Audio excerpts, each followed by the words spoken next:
What did air raid siren signals mean during WWII? Imagine hearing a loud, piercing sound echoing through your neighborhood in the middle of the day. You know it's not just noise, it's a warning. During World War II, air raid sirens played a vital role in protecting civilians from enemy air attacks. These sirens weren't just loud. They carried specific messages that everyone needed to understand quickly. They were part of a larger system of civil defense measures that kept communities alert and prepared during wartime. The most common signal was the air raid warning, which sounded like a rising and falling tone or a series of short blasts. When you heard this, it meant an enemy aircraft was nearby or already in the air.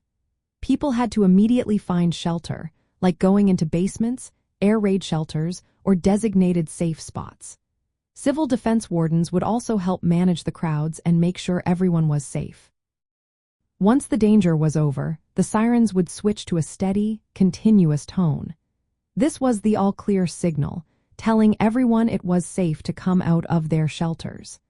But sometimes, especially if there was a threat of nuclear attack, the all-clear might be delayed until officials confirmed radiation levels were safe. In some areas, especially in the United Kingdom, additional signals with different colors were used to give more detailed instructions. Yellow meant wardens should prepare and gather at their posts.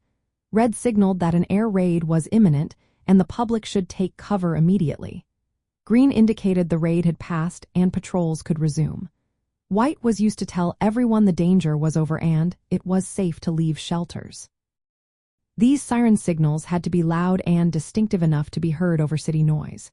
They were installed all over towns and cities, especially in places vulnerable to bombing. The technology evolved from earlier warning methods like police whistles and fireworks to electric sirens capable of producing different tones. This made it easier to tell apart warnings from the all-clear signals. Using these signals was essential for homefront mobilization. They helped civilians stay safe by giving timely notices to seek protection. They also coordinated efforts of civil defense workers who managed shelters, enforced blackout rules, and helped with damage control. In the end, these siren signals created a structured way to communicate during chaos, helping save lives during aerial bombings.